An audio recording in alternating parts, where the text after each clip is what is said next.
For the last week, the White House has been pretending as if Ukraine started this war. The White House has become an arm of the Kremlin. It appears as if America is trying to align itself with dictators.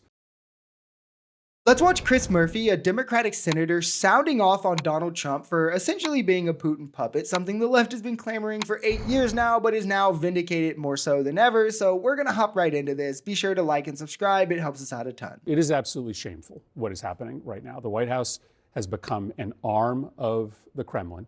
Every single day, you hear from the National Security Advisor, from the President of the United States, from his entire national security team, Kremlin talking points. For the last week, the White House has been pretending as if Ukraine started this war. That's essentially saying that Poland invaded Germany at the beginning of World War II. There are still facts in this world. And the fact is this: Vladimir Putin is a brutal dictator. Russia started this war. And the entire pretext for that meeting yesterday was an attempt to rewrite history in order to sign a deal with Putin that hands Putin Ukraine. The only part of this I love is how vindicated Democrats are for the Russia stuff that MAGA tried to berate us for doing for years, as, you know, oh, you guys are obsessed with Russia, when it turns out that clearly we were right. Trump is so much in Putin's pocket, and I would say it no doubt started with Putin helping him get elected in 2016, where now Trump is attempting to use his mantle of authority in the highest office, the presidency, to rewrite the history on the Ukrainian conflict, to have a pro-Russian view, as if Ukraine started it by invading Ukraine or letting Russia invade Ukraine. And literally, I mean, it's them wanting sovereignty, I guess, was an act of war. That is the Russian Kremlin talking point. Trump is so in Putin's pocket that he's repeating it, whether knowingly or unknowingly, that's for you to decide. But then, as Russian media described Tulsi Gabbard as a Russian agent, Trump picks her to be in charge of our national security. And now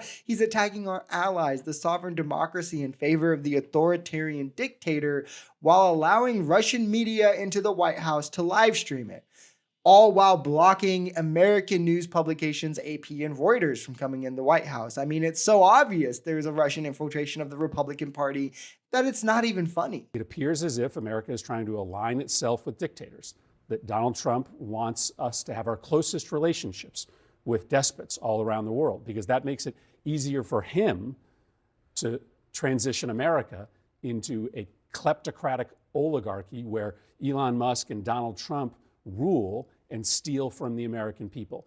If we were allied with democracies, that would be harder. But if the United States' closest partner is Russia, then it makes it a lot easier for Donald Trump, Elon, and their billionaire pals to steal from the American people, to steal our data, to steal our Medicare, to steal our Medicaid in order to enrich themselves. And that's why this is happening simultaneously as Trump tries to circumvent every single part of our democracy, truly trying to move us away from these liberal tendencies that make America the greatest country in the world, and moving it towards something that is truly harmful for its people. You could think of it like an abusive relationship in ways. One of the first things an abusive significant other may do is, force you to isolate and keep you away from your friends, your support system, those who know what you want and what's best for you, as a way to make you feel like that's not you. What they want you to be, what they tell you to be is you. And that's what Trump is doing to America as he tries to change us from a democracy to a more authoritarian form of government. Let's demonize Canada and Mexico, some of our friendliest allies who just so happen to be on our borders as well. Let's threaten allies with trade wars, and let's break from Ukraine, all to curry favor with Putin, a dictator. And it begs the question, for what? It was a simple question. How are you going to trust Vladimir Putin when he has sat down at the negotiating table multiple times before and never honored the agreement? What Trump is suggesting is that there is going to be a ceasefire that will require Ukraine to withdraw from the front, which then allows Putin to just march straight into Ukraine. So all Zelensky asked yesterday was, how do you know that diplomacy will work? And because he had the audacity to ask that simple question, he was ushered out of the White House. Contracts were canceled to support Ukraine's electricity grid.